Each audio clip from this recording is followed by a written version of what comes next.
आज बाबा कहते मीठे बच्चे, पवित्रता बिना भारत स्वर्ग बन नहीं सकता।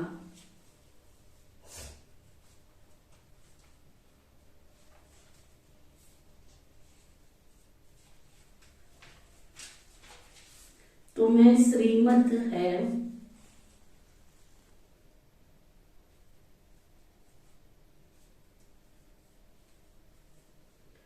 घर गृहस्थ में रहते पवित्र बनो।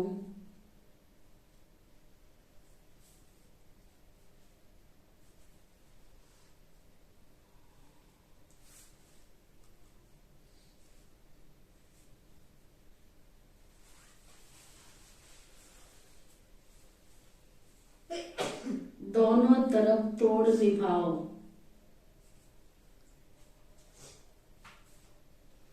बाबा ये नहीं कह रहे घर छोड़ के आओ,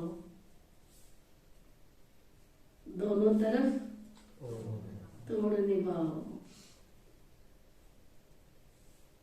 फिर बाबा पूछ रहे हैं, दूसरे सत्संगों व आश्रमों से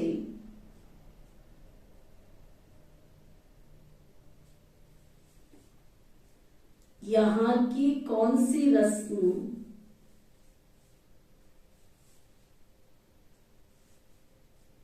बिल्कुल ही न्यारी है।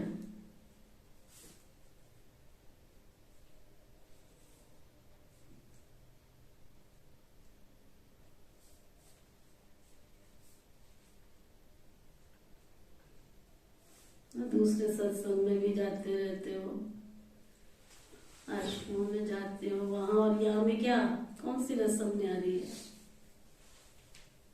गए हो दूसरे सत्संगों में कि नहीं? तो वहां और यहाँ क्या अंतर नजर आया? वहाँ तो ये सब बातें नहीं है। तो क्या है वहां पे? धारण करो या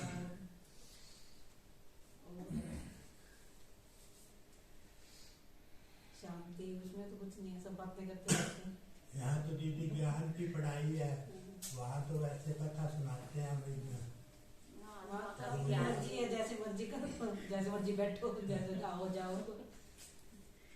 बिना नहाए भी चलेगा तो कोई नहीं कहने वाला तो बिना नहा के क्यों आए हो?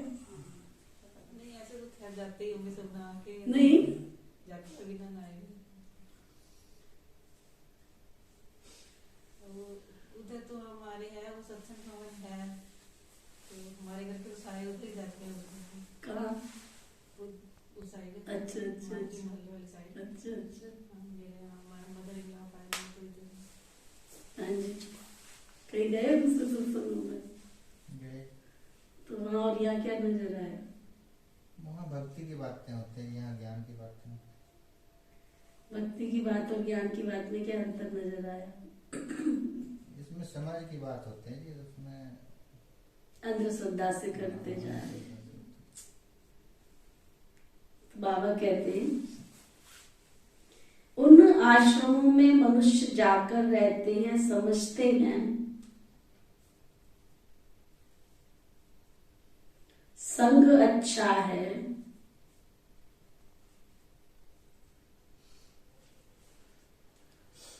घर आदि का हंगामा नहीं है।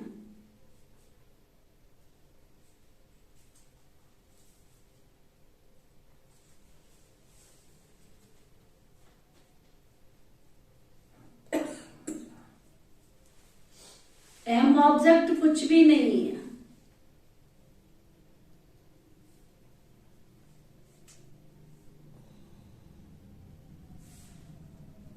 परंतु यहां तो तुम मर्जीवा बनते हो।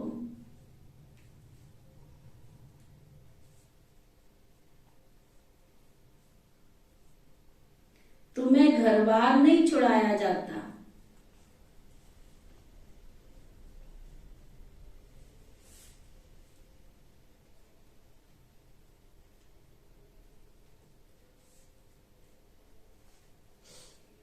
तुम्हें घर में भी रहना है और रहकर ज्ञान अमृत भी पीना है और सेवा भी करनी है।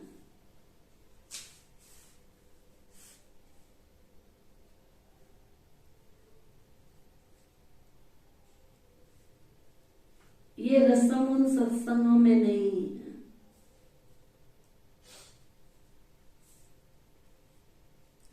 पढ़ाई थोड़ी है, लक्ष्य थोड़ी है।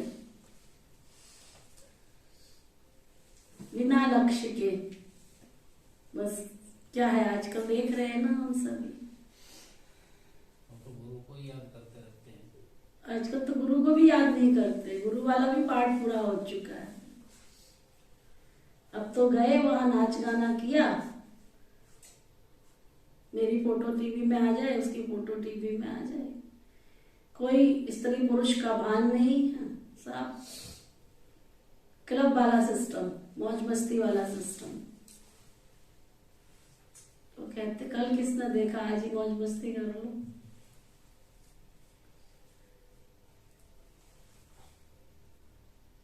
बिना लक्ष्य के, जैसे बाबा कहते हैं, एम ऑब्जेक्ट ही नहीं है कि जो हम भक्ति कर रहे हैं उसके पीछे लक्ष्य क्या है हमारा।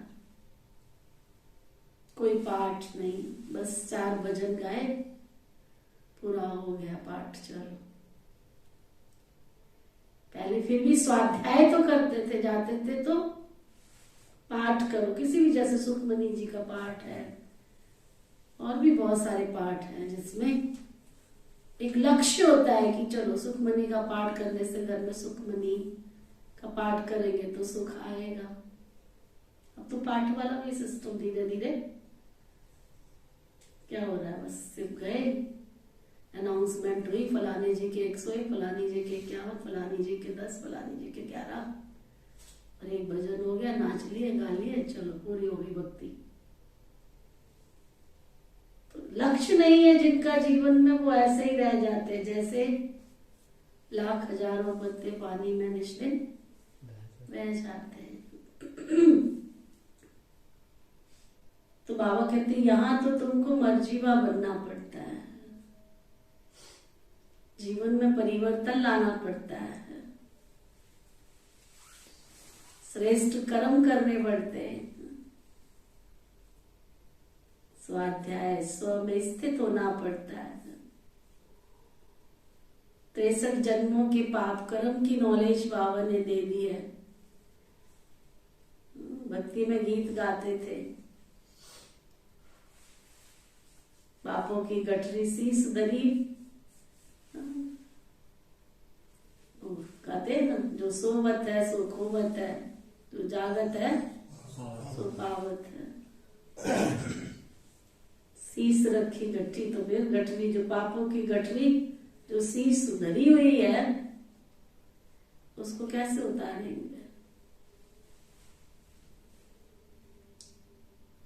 बाबा ने हमें भविष्य की नॉलेज दे दी है कि बच्चे तुमने भविष्य में श्री लक्ष्मी श्री नारायण की दुनिया में जाना है, लक्ष्य दिया तुमने, ऐसा बनना है। ओम शांति। बाप बैठ बच्चों को समझाते हैं क्योंकि बच्चे जानते हैं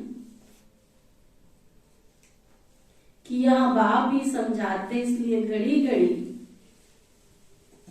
शिव भगवान वाच कहना भी तो अच्छा नहीं लगता है ना।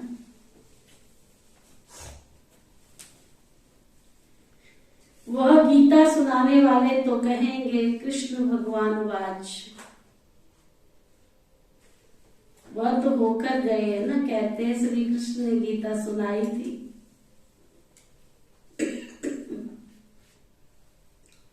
राजयोग सिखाया था, यहाँ तो तुम बच्चे समझते हो कि शिव बाबा हमको राजयोग सिखला रहे हैं। और कोई सत्संग नहीं है जहां पर कोई तुम्हें राजयोग सिखावे। बाबा कहते मैं तुमको राजाओं का भी राजा बनाता हूं तुमको। वह तो सिर्फ कहेंगे कृष्ण भगवान वाच मन मनाव,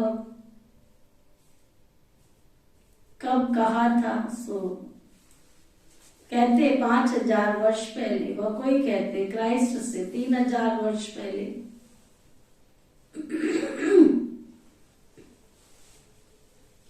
2000 वर्ष तो नहीं कहते हैं क्योंकि 1000 वर्ष जो बीच में है उसमें इस्लामी बौद्धि आए, तो क्राइस्ट से 3000 वर्ष पहले सतयुग सिद्ध हो जाता है कि ये भारत सोने की चिड़िया था, स्वर्ग कहलाता था।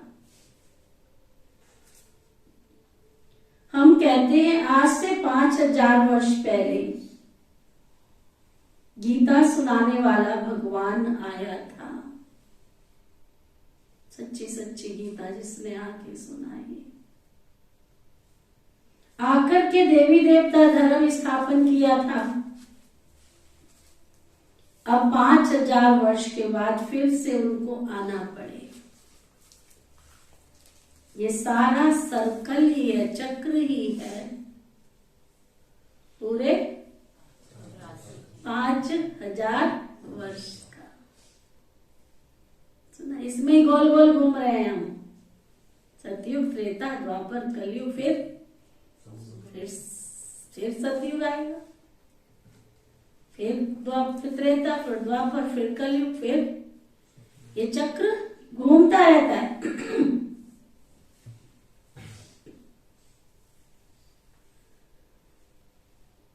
बच्चे जानते हैं ये बाप इस द्वारा हमको समझा रहे हैं, ब्रह्मा के तन के द्वारा हमको समझा रहे हैं। दुनिया में तो अनेक प्रकार के सत्संग हैं, जहां मनुष्य जाते रहते हैं। कोई तो आश्रम में जाकर रहते भी है तो उनको ऐसे नहीं कहेंगे कि माता पिता के पास जाए, जन्म लिया, फिर उनसे वर्षा मिलता है, नहीं। सिर्फ वो संग अच्छा समझते हैं, वहां घर आदि का कोई हंगामा नहीं होता। बाकी एम ऑब्जेक्ट तो कुछ भी नहीं है। यहाँ तो तुम कहते हो हम माता पिता के पास आए। ये है तुम्हारा मर्जीवा जन्म।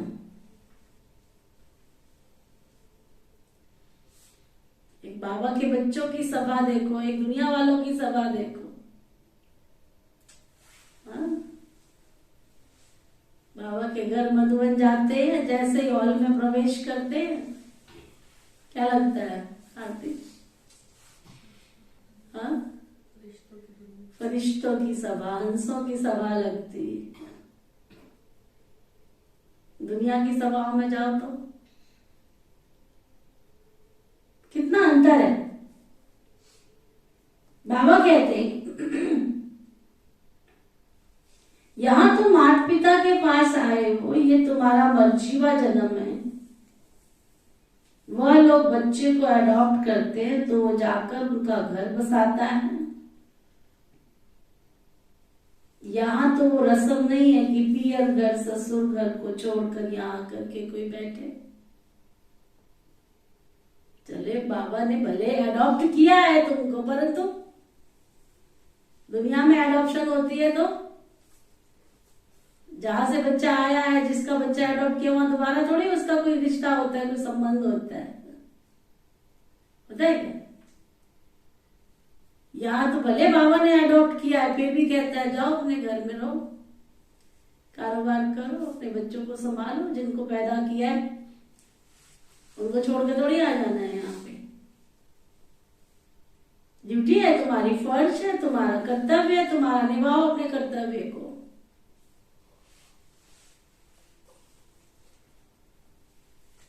यहाँ वो रस्म नहीं है कि पियर घर, ससुर घर को छोड़ करके कोई यहाँ आकर के बैठ जावे। ये तो हो ही नहीं सकता। यहाँ तो गृहस्थ में रहते कमल फूल समान रहना है।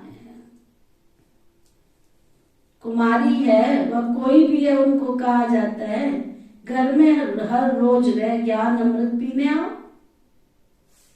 रहो अपने घर में, ज्ञान अमृत पीना है तो रो जाओ। नॉलेज समझकर फिर औरों को समझाओ।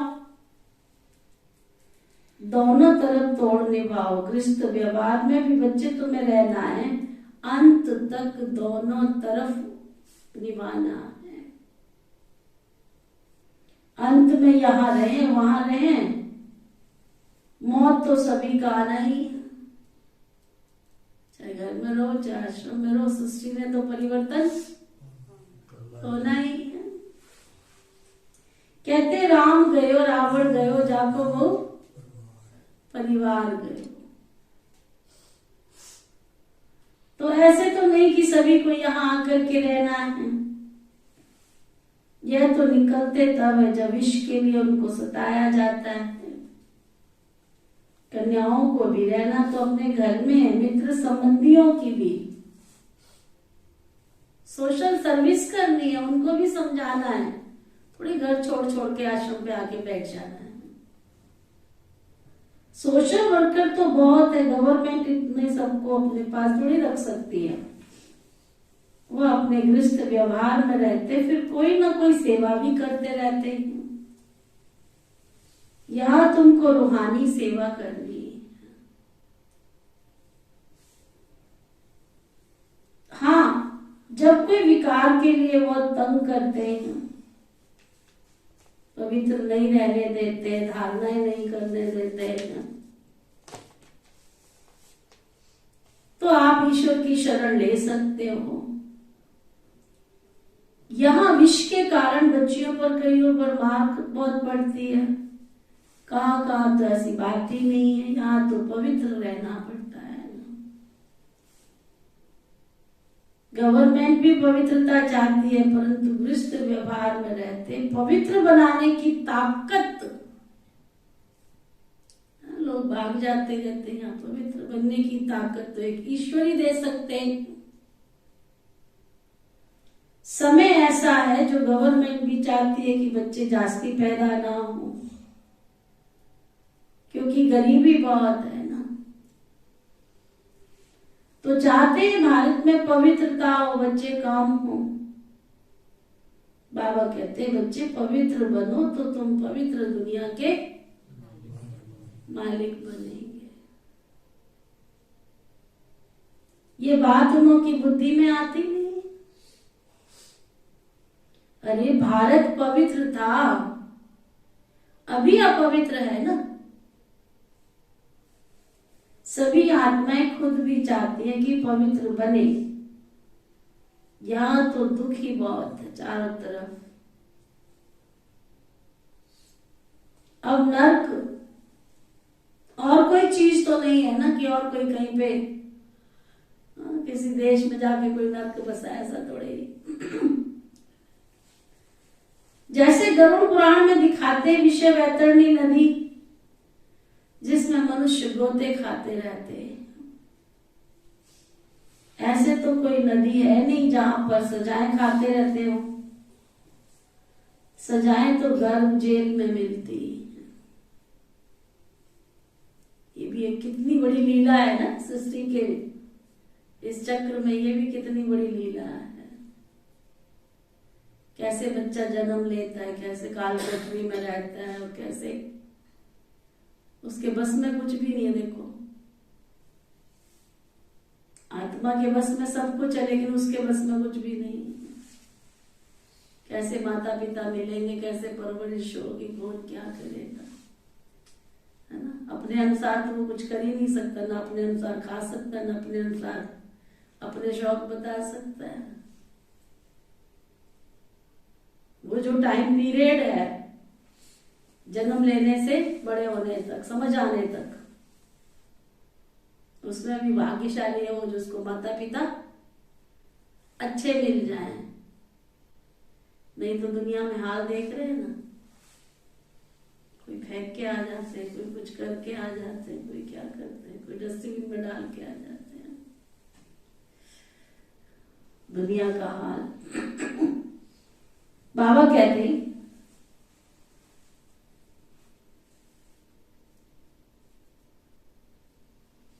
गर्भ जेल में कितनी सजाएं खाते हैं। सतयुग में तो गर्भ जेल होती नहीं। जहां सजाएं मिले, गर्भ महल होता है। इस समय तो सारी दुनिया ही जागती क्या बन गई है, जीती जागती नरक है। जहां मनुष्य दुखी है, रोगी है, एक दूसरे को दुख देते रहते हैं। स्वर्ग में ये कुछ होता नहीं। अब आप समझाते मैं तुम्हारा बेहद का बाप हूं, मैं रचयिता हूं, तो जरूर स्वर्ग नई दुनिया ही रचूंगा ना। मैं स्वर्ग का रचयिता हूं तो मैं नई दुनिया ही रचूंगा ना। स्वर्ग के लिए आदि सनातन देवी देवता धर्म ही रचूंगा ना। कहते हैं ना तुम मात पिता हम बालक तेरे, तेरी कृपा से सुख घनेरे। तो शिव बाबा आते हैं तो उनको सुख घनेरे देते हैं। लेने वाले की समझ होनी चाहिए ना, लेने वाला पात्र बन के सुख घनेरे लेवे।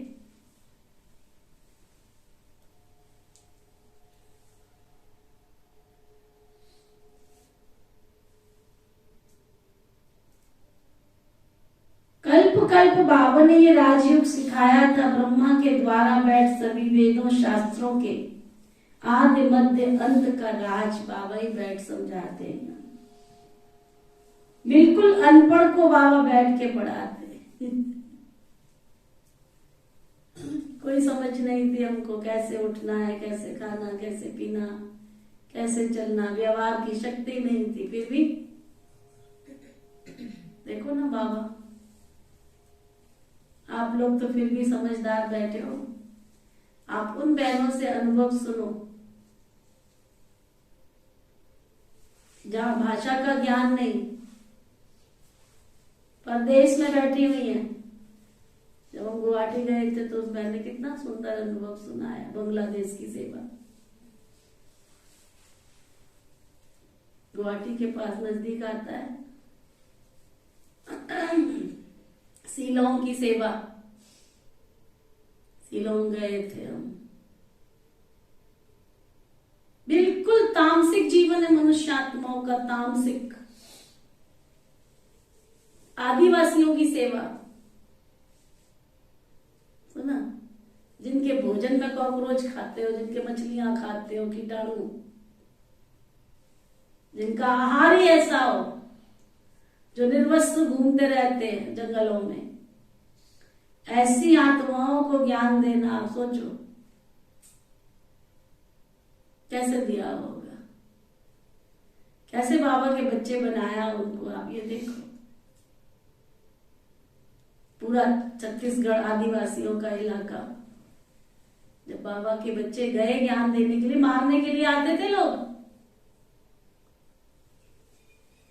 कि ये हमको कहीं ले जाने तो नहीं आ गए।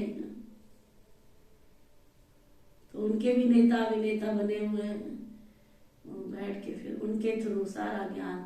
और आज देखो सारा आदिवासी इलाका, सब जगह ऐसे बाबा के सुंदर सुंदर भवन बने हुए हैं। देख क्या है, जाके आए, कितना लगन से बाबा के बच्चे बने हैं। सोचो जरा, क्या सोचा होगा उन्होंने, क्या देखा होगा उन्होंने। तुम्हें तो समझ है, पढ़े लिखे हो, फिर भी किसने ये सब खेल रचाया, सब कुछ अपने आप सभी कुछ करके अपने आप छिपाया। बाहर निकलो तो पता चले दुनिया में क्या हो रहा है। राजस्थानियों को ज्ञान देना कम बात है। तुम तो एक सलवार कुर्ता पहनते हो 5 मीटर का कपड़ा, उनका घाघरा पता है कितने मीटर का होता है? 80 कली का घाघरा कितना बड़ा होता है पता है? पूरा थान का होता है घाघरा, पूरा थान का। तुम तो कुछ भी नहीं, देखो सिंपल से हो, चूड़ी पहन ली तो भी ठीक है, यहां से लेके यहां तक पूरा कैसे शरीर उनका लदा रहता है। पैर देखो पूरा साकल की तरह से ही होता है, इतने बड़े बड़े चांदी के वो पहने हुए होते हैं। जिनका नहाना धोना भी रोज नहीं होता, हफ्ते में कहीं 1 बार 2 बार कभी नहाएंगे तो महीने में नहाएंगे। 80 कली का घाघरा रोज कब रहेगा? उसके ऊपर तो उन्होंने गाना ही बना रखा। 80 कली के ऊपर उन्होंने गाना ही बनाया राजस्थान में। आप सोचो, ऐसी जगह जगह पे जाके भी बाबा के बच्चों ने सेवा की और उनमें से देवी देवता निकाल डाले। आज पूरे राजस्थान में देखो जाके मुंह क्या ढक के है? रखते हैं हाँ? मुंह ढक के रखते हैं हमेशा। फिर भी आप देखो उनको बाबा का बच्चा बना दिया। भगवान की पहचान दे दी सृष्टि पर आए हुए भगवान। तुम क्या कर रहे हो? उनकी आवाज में कुछ भी नहीं कर रहे। जब इंसान मेहनत करता है तो रिजल्ट उसके आधार पर मिलती है। सहज मिले उसको थोड़ी नंबर मिलते हैं, मेहनत के नंबर होते हैं ना। किसी को सहज मिल जाता है, किसी को मेहनत करके मिलता है। मैं तो की है ना राजस्थान में सेवा, पत्थर से पानी निकालना पड़ता, पत्थर से, है ना। और क्लास पता है कैसे कराती थी? जितने चंद्रों पे फूल है ना, इतने सारे जिज्ञासु बैठे हुए हैं क्लास में, एक भाई एक बहन होता, कोई कभी आ गए तो। और आज जाके खुशी होती है, ऐसे ऐसे स्थानों पे ऐसे ऐसे बाबा के सुंदर घर बन गए, ऐसे सुंदर सुंदर बाबा की बगिया, ज्ञान सुनने वाले बाबा कितने अच्छे अच्छे बच्चे आ गए, कितने। जालौर भीमान जो राजस्थान का सबसे पिछड़ा हुआ इलाका, बाबा ने ऐसे स्थानों पे भी सेवा करा दी। आज खुशी होती, सुना। तो बाबा कहते कैसे अनपढ़ को बैठ करके बाबा पढ़ाते हैं, कैसे अनपढ़ को बैठ के पढ़ाते हैं। तुम कहते थे ना, हे भगवान आओ, पतित तो वहां जा ना सके, तो पावन बनाने के लिए उनको यहाँ जरूर आना पड़े। तो बच्चों को याद दिलाते कि कल पहले भी तुमको राजयोग सिखाया था। पूछा जाता है कि आगे कभी ये नॉलेज ली है तुमने? तो कहते हाँ, 5000 वर्ष पहले ये ज्ञान लिया था। ये बातें नहीं है ना, नया युग नया धर्म फिर से स्थापन होता है। सिवाय ईश्वर के ये दैवी धर्म को स्थापन कर ही नहीं सकता। ब्रह्मा विष्णु शंकर भी नहीं कर सकते, क्योंकि वह देवता है तो स्वयं रचना है, स्वर्ग का रचयिता। माता पिता चाहिए ना तुमको, सुख घनेरे भी याद चाहिए। बाबा कहते रचता भी मैं हूं तुमको, ब्रह्मा द्वारा मैंने रचा है, मैं मनुष्य सृष्टि का बीज रूप हूं। भल कोई कितना भी बड़ा साधु संत आदि हो, परंतु किसके मुख से ऐसे निकलेगा नहीं ये गीता के अक्षर। परंतु जिसने कहा वह कह नहीं, जिसने कहा वही कह सकता है, दूसरा तो कोई कह नहीं सकते। सिर्फ फर्क ये कि निराकार के बदले श्री कृष्ण को भगवान कह देते हैं। बाप कहते हैं मैं मनुष्य सृष्टि का बीज रूप, परम धाम में रहने वाला, मैं मनुष्य सृष्टि का बीज रूप परम धाम का रहने वाला, निराकार परम पिता परमात्मा हूं। तुम भी समझ सकते हो ना। साकार मनुष्य तो अपने को बीज रूप कह ना सके, ब्रह्मा विष्णु शंकर भी नहीं कह सकते। यह तो जानते हैं कि सबको रचने वाला तो एक शिव बाबा ही है। उसकी प्रभु दया तुम्हारी इतनी बरसेगी तरह मेरे। क्या है उसकी लाइन? ऐसी दया की ऊपर लाइन कैसे करना है?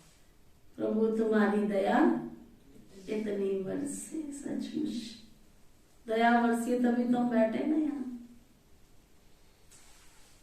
है ना। नहा के धो के फ्रेश हो के, है ना, अमृत बेला उठ के बाबा के मिलन में नहा के, कितना अच्छा लगता है ना।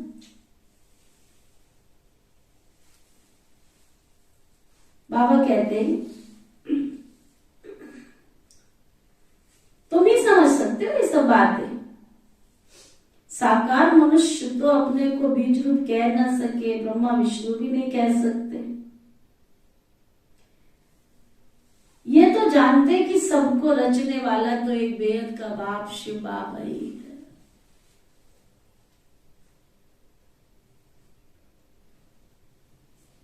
परम धाम में रहने वाला निराकार परमात्मा, बाप कहते मैं मनुष्य सृष्टि का बीज रूप परम धाम का रहने वाला निराकार परमात्मा हूं। तुम भी समझ सकते हो। साकार मनुष्य तो अपने को बीज रूप कह नहीं सकते, ब्रह्मा विष्णु शंकर भी नहीं कह सकते। यह तो जानते कि सबको रचने वाला शिव बाबा। मैं दैवी धर्म की स्थापना कर रहा हूं, ऐसे कहने की कोई में ताकत नहीं। कितनी गहरी बात की बात। दुनिया में कहीं पे भी चले जाओ, कोई आपको ये नहीं कहेगा कि हम दैवी दुनिया स्थापन कर रहे हैं। ताकत नहीं। भले अपने को श्री कृष्ण कहलावे, ब्रह्मा कहलावे, शंकर कहलाए, बहुत अपने को अवतार समझते हैं, परंतु झूठी माया, झूठी काया, झूठा सब झूठ ही झूठ है। यहां आकर जब सुनेंगे तो समझेंगे कि बरोबर बाप तो एक ही है, अवतार भी एक है। वह कह देते हैं मैं तुमको साथ ले जाऊंगा, ऐसे कहने की भी कोई में ताकत नहीं। कोई कहेगा मैं तुमको साथ ले जाऊंगा। 5000 वर्ष पहले भी गीता के भगवान शिव बाबा ने कहा था, जिसने आदि सनातन धर्म की स्थापना की थी, अब वही तो कर रहे हैं। गाया भी हुआ है, मच्छरों सदृश आत्माएं चली गए, तो बाप गाइड बन सभी को लिबरेट करते। अब कलयुग का अंत है ना, इसके बाद सतयुग आना तो जरूर है। आकर पवित्र बनाए, पवित्र दुनिया में ले जाएंगे। गीता में कुछ ना कुछ अक्षर है, समझते हैं। इस धर्म के लिए शास्त्र तो चाहिए ना, तो गीता शास्त्र बैठ बनाया। सर्व शास्त्रमयी शिरोमणि नंबर 1 माता, परंतु नाम बदल दिया। बाप इस समय जो एक्ट करते हैं वो थोड़े ही कोई द्वापर में बैठ के लिखेंगे। गीता फिर भी वही निकलेगी, ड्रामा में यही गीता नूदी हुई है।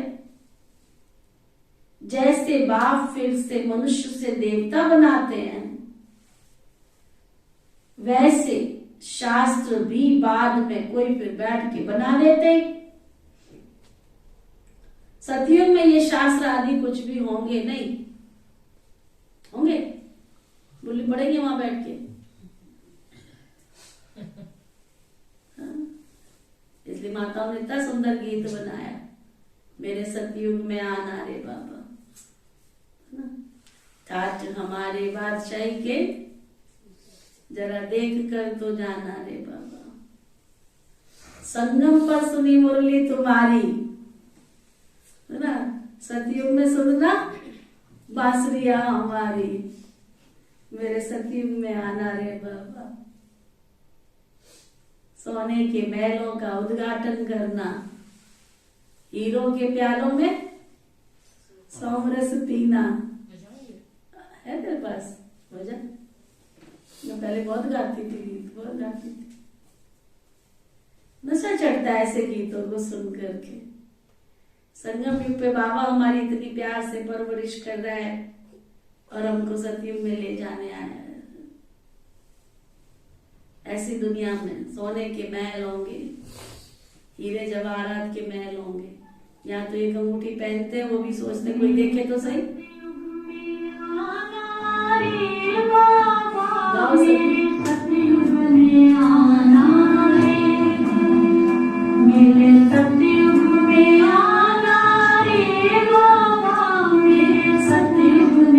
आना रे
के उद्गार, लेकिन हम तो जानते हैं बाबा बादशाही दे के आप तो परम नाम बैठ जाओगे। चलो कोई बात नहीं, तो जाते जाते सिखी लदे बच्चे कह जाना।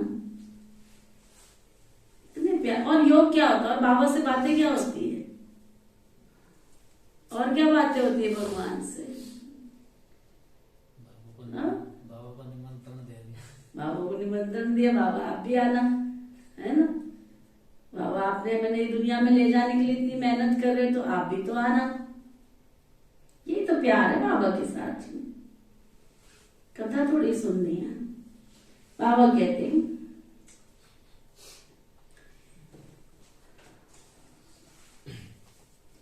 गीता में कुछ ना कुछ अक्षर है, समझते हैं इस धर्म के शास्त्र तो चाहिए।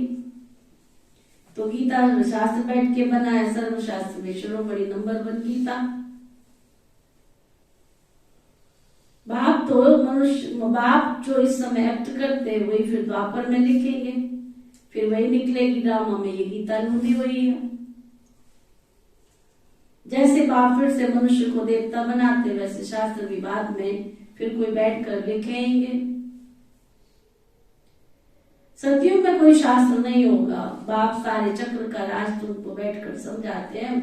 तुम समझते हो हमने ये 84 जन्मों का चक्र पूरा किया। आदि सनातन देवी देवता धर्म वाले मैक्सिमम 84 जन्म लेते हैं, बाकी मनुष्य की तो बाद में वृद्धि होती है। वह थोड़े इतने जन्म लेंगे। बाप इस ब्रह्मा मुख से बैठकर समझाते हैं। ये जो दादा है ना, जिसका हमने तन लौन लिया है, वह भी अपने जन्मों को नहीं जानते थे। ये व्यक्त प्रजापिता ब्रह्मा, वो है अव्यक्त, है तो दोनों एक ना। तुम भी इस ज्ञान में, तुम भी इस ज्ञान से सूक्ष्म वतनवासी, तुम भी इस ज्ञान से सूक्ष्म वतनवासी फरिश्ते बन रहे हो। सूक्ष्म वतनवासियों को फरिश्ता कहते हैं ना, क्योंकि हड्डी मांस नहीं है। ब्रह्मा विष्णु शंकर को भी हड्डी मांस नहीं है, फिर भी उनके चित्र कैसे बनाते हैं। शिव का भी चित्र बनाते हैं तो स्टार, उनका भी रूप बनाते हैं। ब्रह्मा विष्णु शंकर तो सूक्ष्म है। जैसे मनुष्यों का बनाते वैसे शंकर जी का भी बनाते। बाबा कहते लेकिन वैसा बना तो सकते नहीं, क्योंकि उनका कोई हड्डी मांस तो है नहीं। हम तो समझाने के लिए ऐसे स्थूल बनाते हैं ना, परंतु तुम भी समझते हो कि सूक्ष्म देवताएं सूक्ष्म वतन वासी हैं। मनुष्य 2 चीज जरूर चाहते, एक तो शांति चाहते, दूसरा सुख चाहते हैं। 2 चीज जरूर चाहते, एक तो सुख, दूसरा शांति। विश्व में शांति व अपने लिए शांति, विश्व पर सुख व अपने लिए सुख की चाह रहती है मनुष्यों को। तो पूछना होता है कि अब यह शांति है तो जरूर कभी शांति हुई होगी, परंतु वो कब होती है, कैसे होती है, शांति क्यों होती है, ये कोई को पता नहीं, क्योंकि घोर अंधियारे में है। तुम शांति और सुख के लिए सबको अच्छा रास्ता बताते हो, तो सुन करके उनको बहुत खुशी होती है। लेकिन जब सुनते हैं पावन भी बनना है तो ठंडे पड़ जाते। पावन भी बनना पड़ेगा, पवित्र भी बनना पड़ेगा, भोजन भी शुद्ध खाना पड़ेगा, कपड़े भी सफेद पहनने पड़ेंगे। ये तो बड़ा मुश्किल है ना, कभी भी है ना? ये कैसे हो सकता, बहुत मुश्किल है बहन जी। ये तो बहुत मुश्किल है, बहुत मुश्किल है। बाबा कहते हैं फिर भाग जाते, फिर क्या करे, भाग जाते, ठंडे पड़ जाते। ये विकार है सभी का दुश्मन, फिर सभी का प्यारा। इसको छोड़ने में हृदय विदीर्ण होता है, नाम ही विषय, फिर भी छोड़ते नहीं। तुम कितना माथा मारते हो, फिर भी कहीं तो हार खा लेते हैं। सारी पवित्रता की बात है, इसमें बहुत फेल होते हैं। कोई कन्या को देखा आकर्षण हो जाती, क्रोध व लोभ भी कोई कम नहीं, उनकी भी आकर्षण होती रहती। काम महाशत्रु, इन पर जीत पाना महावीर का काम है। देह अभिमान के बाद फिर पहला काम ही तो आता है, इन पर जीत पानी है। जो पवित्र है उनके आगे अपवित्र कामी मनुष्य नमन करते हैं, कहते हैं विकारी हैं, आप फिर विकारी हैं। ऐसे नहीं कहते हम क्रोधी लोभी, सारी बात विकार की। शादी करते ही विकार के लिए फुरना रहता है माँ बाप को। बड़े हो तो पैसा भी देंगे, विकार में भी जाएंगे, विकार में ना जाए तो झगड़ा मच जाता। तुम बच्चों को समझाना होता है कि देवताएं तो संपूर्ण निर्विकारी थे। तुम्हारे पास तो सामने एम ऑब्जेक्ट खड़ी है ना, नर से नारायण राजाओं का राजा बनना है, चित्र सामने है। इसको कोई सत्संग नहीं कहा जाता, ये तुम्हारी पाठशाला है ना। रोज कहाँ आते हो? कि सत्संग में आते हो?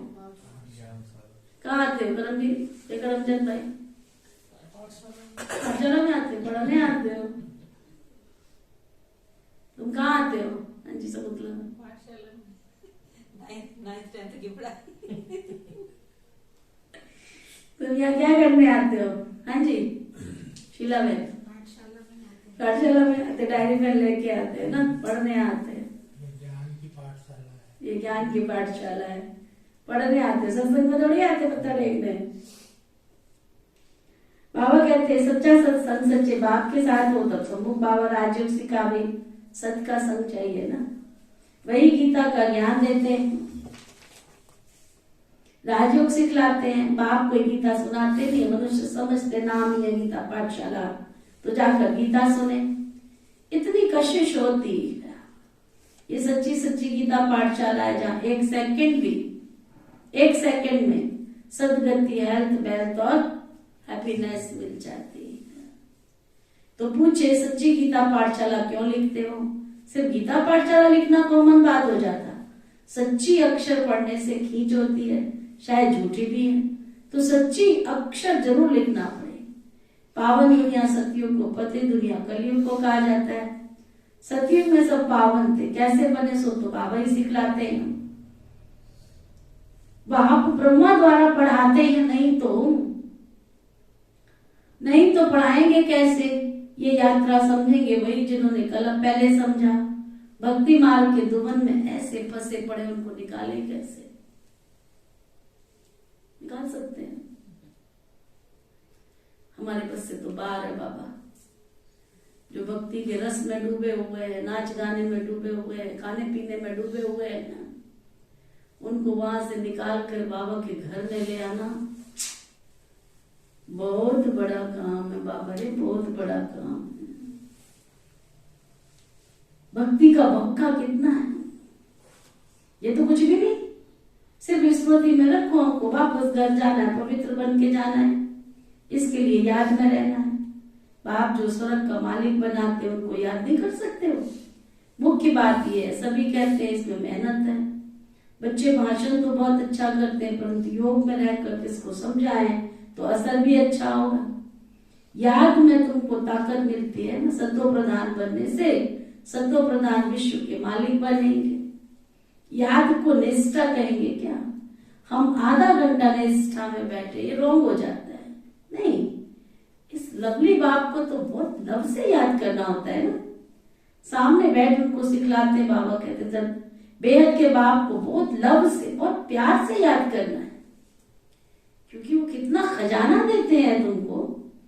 याद से खुशी का पारा चढ़ना चाहिए, इंद्रिय सुख अनुभव होना चाहिए। क्या जुटके आने चाहिए? हाँ? क्या याद में बैठो, खुशी का पारा चढ़ना चाहिए। अरे बाबा हमको इतना खजाना देते हैं, अतीन्द्रिय सुख अनुभव होगा। बाप कहते तुम्हारी ये लाइफ बहुत बहुत वैल्यूबल है, तुम्हारी ये लाइफ, इसको तंदुरुस्त रखना है, ऐसे नहीं। जितना जिएंगे उतना खजाना ले लेंगे, खजाना तो पूरा तब मिलेगा तुमको जबकि तुम सतो प्रधान बन जाएंगे।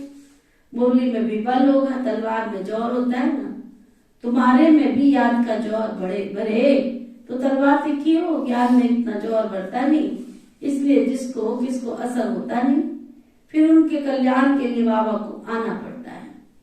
जब तुम याद में जौहर भरेंगे तो फिर विद्वान आचार्य आदि को समझाएंगे ना तो उनको भी तीर लग जाएगा। इसलिए बाबा कहते हैं बच्चे अपना चार्ट रखो। कोई कहते हैं बाबा को हम बहुत याद करते हैं परंतु मुख खुलता नहीं है। याद तो बहुत करते लेकिन ज्ञान नहीं निकलता। तुम याद में रहो तो तुम्हारे विक्रम विनाश होंगे। पुरुषार्थ तो करो, सुना के तो देखो।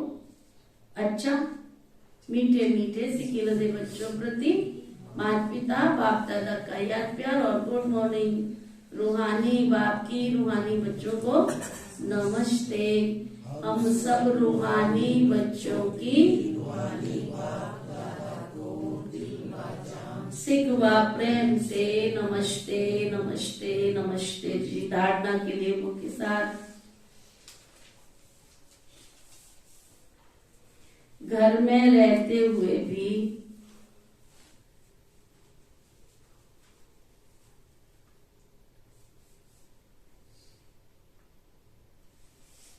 तुम्हें रूहानी सेवा करनी है।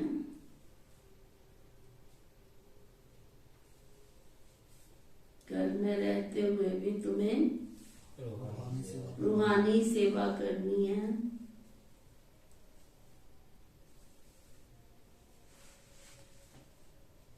पवित्र बनना और बनाना है।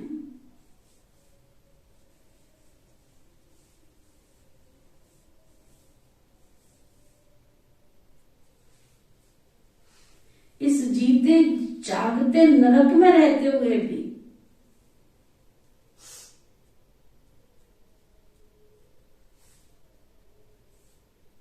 बेहद के बाप से स्वर्ग का वर्षा लेना है।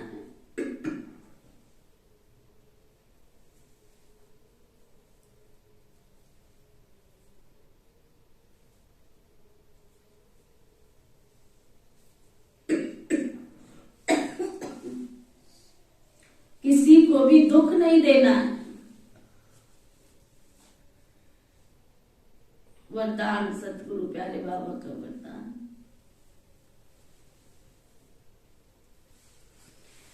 अपनी सर्व विशेषताओं को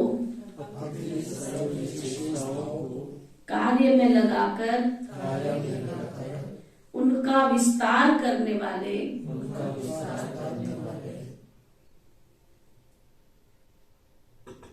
सिद्धि स्वरूप भव।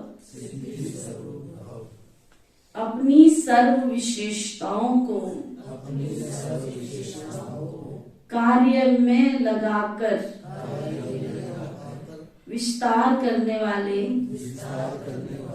सिद्धि स्वरूप भव। क्या मतलब हुआ ऐसे वरदान का? क्या मतलब हुआ? अपनी विशेषताओं को बाबा की सेवा में लगाएं। क्या विशेषता है? आप ही बता दो। बता तो दिया बाबा ने अपनी विशेषता। तो क्या विशेषता है? अपनी विशेषताओं को। क्या विशेषता? आप में क्या विशेषता है? अपनी अपनी विशेषता बताओ। कपिल भाई, आपकी विशेषता क्या है? अपने विशेषता है।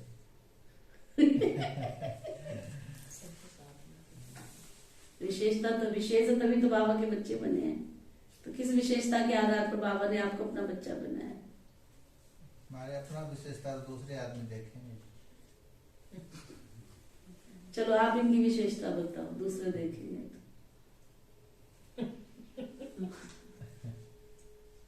चलो नहीं उनकी दिख रही तो अपनी बताओ। दीदी कोई भी पंक्चुअलिटी की बात है अपनी, तो पंक्चुअलिटी थोड़ा अपनी कोशिश रहती है समय पे पंक्चुअलिटी। इसको सेवा में कैसे लगाएंगे? आगे बढ़ाना है तो सेवा में कैसे लगाएंगे? सेवा में जो भी कार्य है उसको समय पर करेंगे तभी सेवा में लगेगी। ठीक है, आपकी विशेषता बताओ।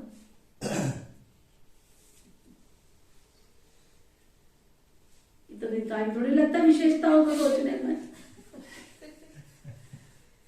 सीधा साधा अक्सर पता नहीं, यहाँ अलग अलग सबके रखते हैं बाबा। जो हमारी विशेषता माना गुण, हमारी कला जिसको बोलते हैं, हमारे में ये हुनर है, उस हुनर को सेवा में लगाना विशेषता का यहाँ मतलब बाबा का ये है। जी हाँ करना, हाँ जी करना, ये भी तो विशेषता है ना। शांत रहना, शांत रहना ये भी विशेषता है। किसी से लड़ाई झगड़ा नहीं करना ये भी विशेषता है। योग में बैठना ये भी विशेषता है। तन मन से सेवा करना, तन मन से सेवा करना ये भी विशेषता है। बहुत सारी विशेषताएं हैं। रमा मैंने आपकी विशेषता बताओ अपनी। हाय अल्लाह, बताओ अपनी विशेषता ही नहीं पता। आरती अपनी विशेषता बता।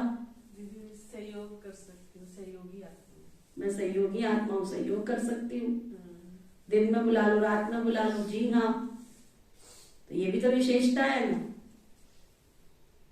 सारी विशेषताएं, जैसे सबकी किसी को कपड़े धोने की विशेषता है।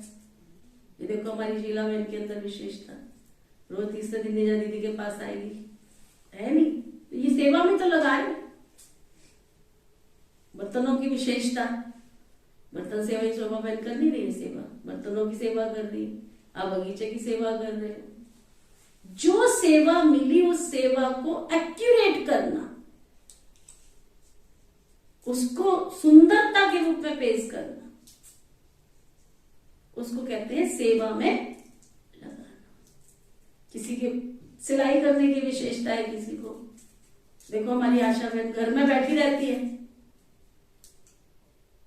कितनी विशेषता है उसके अंदर। आप देखो कमर उसकी चलती नहीं है, खड़ी वो हो नहीं सकती है। जितना प्रसाद आज तक आपको मिलता है ना, जितना प्रसाद, सारे पैकेट चुटकियों में बना के देती है वो। सारा प्रसाद यहां से जाएगा, चुटकियों में पैकेट बना के वहां से आते हैं, सारे पैकेट घर से बना के भेजती है। दीदी खुद तो नहीं बताते कि हम ये काम करते हैं, अपनी विशेषता खुद तो नहीं बताते, आप ही बताओ नहीं, लेकिन लगाओ तो सही ना सेवा में। आके पूछोगे तभी तो कि दीदी ये मेरे को बताओ, ये सेवा बताओ, मैं ये सेवा कर सकता हूँ, ये कर सकती हूँ। देखो सारी सब्जियां जितनी है सब कट के हमारी शोभा के घर से, उसके आशा के घर से कट के आती है। यहां से थैला भर के जाता है, वहां से थैला आता है। जितना यहाँ लेके आती ना माताएं, कितनी बार यहाँ पे कहा है भी घर से कोई भी चीज साफ सुथरी करके लेके आओ, फिर भी उठा के ले आएंगी गंद कबाड़, फिर यहां से उठा के उसके घर पे भेजेंगे, सफाई करके भेजेगी वो। इस बार हंसी की बात सुनाऊं, निजा दीदी कहती है पहली बार जो इस बार माताएं लेके आई होंगे ना खिचड़ी, शौक होता हमारी हिंदू संस्कृति में दान पुण्य करने का, उसी में चावल डाल देंगी, उसी में दाल डाल देंगी। अरे समय बदल गया, थोड़ा सीख जाओ, उसी में नमक डाल देंगी, उसी में सिक्का डाल देंगी। कड़ा दाना देना है भगवान के घर में, वो भी सब मिक्स करके देंगी। खिचड़ी दान करने तुम पैकेट बना के दान कर दो ना इकट्ठा करके। तो निजा कहती है मेरे को थोड़ा लगा कि साफ सुथरी सी है, चल कोई बात नहीं है, मैंने माताओं को दे दी। सुनो भाई जी, एक माता ने धुलाई किया उसको, दूसरी ने पकाया उसको, सुना, तीसरी के पास प्लेट में पहुंची, उसमें सिक्का निकला उसके, उसने खा लिया, चम्मच से खा लिया। सुनो, मतलब कितने वंडरफुल, 1 रुपए का सिक्का। एक ने धुलाई की, एक ने पकाया और तीसरी ने भोग डाला। भोग डालने वाली को भी नहीं दिखा, और चौथी ने उसका धोते वक्त भी वो सिक्का हाथ में नहीं आया, धोते समय नहीं आया। वंडरफुल, देखो डालने वाले की भावना अच्छी हो गई।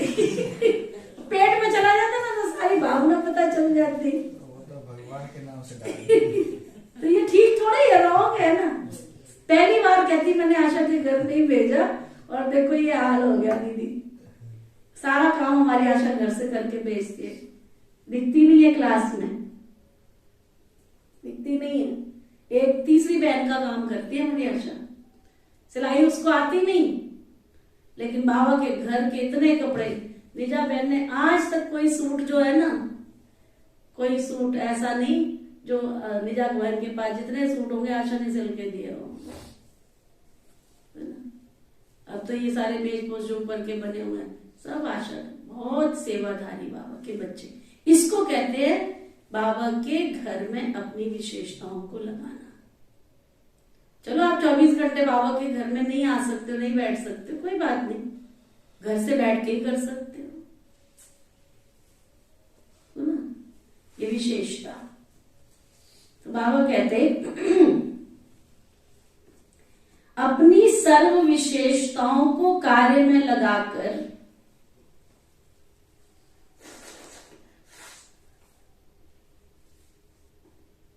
उनका विस्तार करने वाले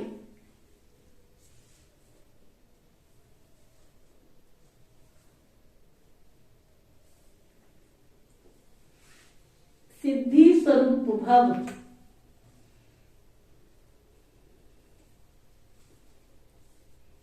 जितना जितना अपनी विशेषताओं को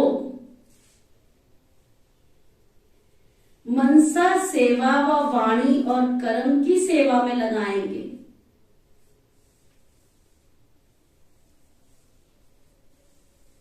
तो वही विशेषता विस्तार को पाती जाएगी।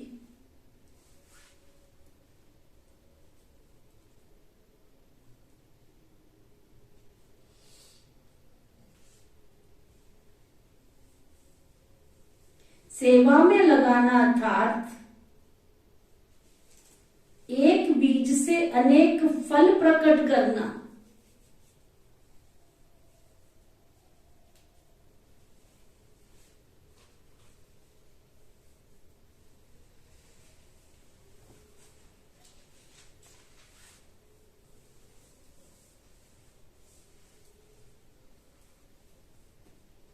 इस श्रेष्ठ जीवन में जो जन्म सिद्ध अधिकार के रूप में विशेषताएं मिली हैं,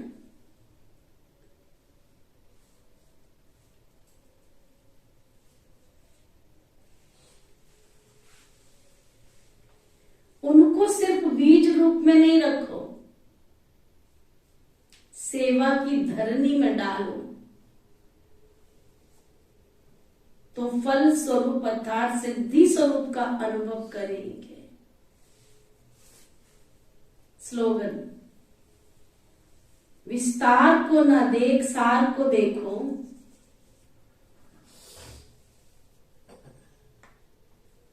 विस्तार को न देख सार को देखो और स्वयं में संभालो,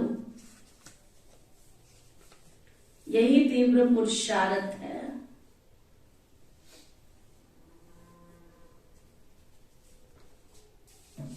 सार में संभालो, बड़ी बात को छोटा कर दो, छोटी बात को बड़ा ना करो, सार में संभालो, बात खत्म, आई बात गई बात खत्म।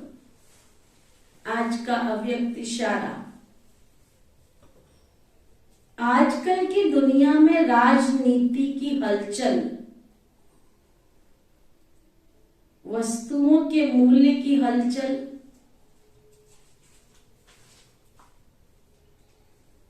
करेंसी की हलचल,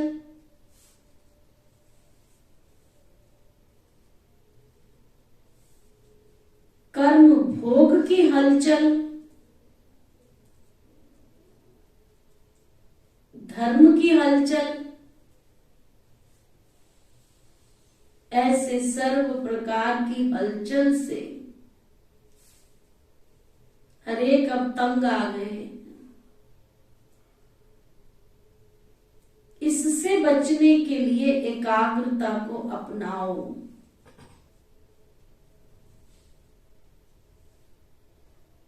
एकांतवासी बनो, एकांतवासी से एकाग्र सहज हो जाएंगे।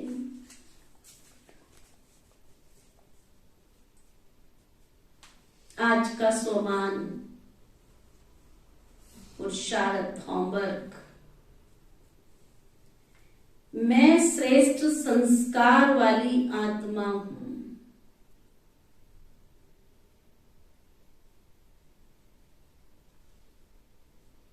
मैं श्रेष्ठ संस्कार वाली आत्मा हूं। चिंतन और चेकिंग, अपने साधारण संस्कारों को परिवर्तन करने के लिए मुझे किन बातों पर ध्यान देना है।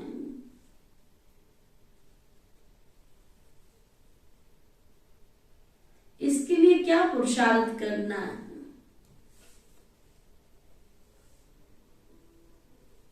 सुना, चिंतन चिंतन क्या बनेगा?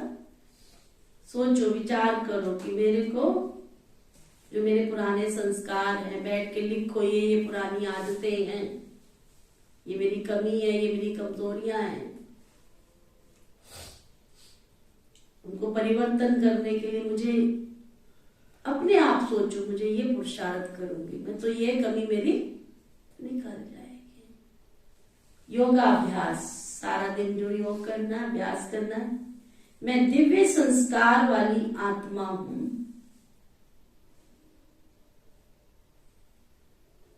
मेरे आदि अनादि संस्कार अति श्रेष्ठ हैं।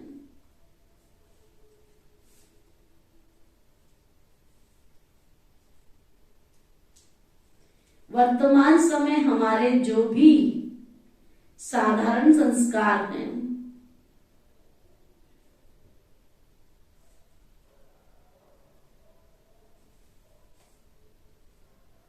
वह परमात्म संग के रंग में रंगने से दिव्य बनते जा रहे हैं।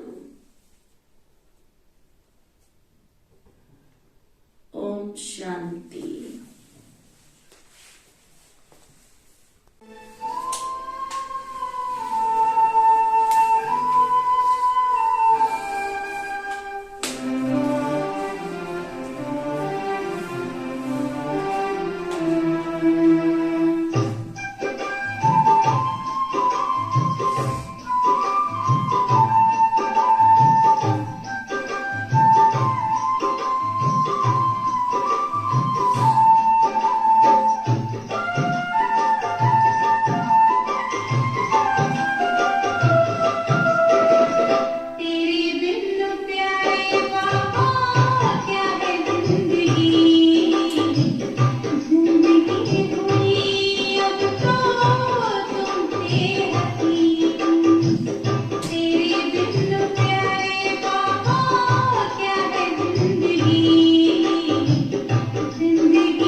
की छवि तुम ही मेरी दुनिया,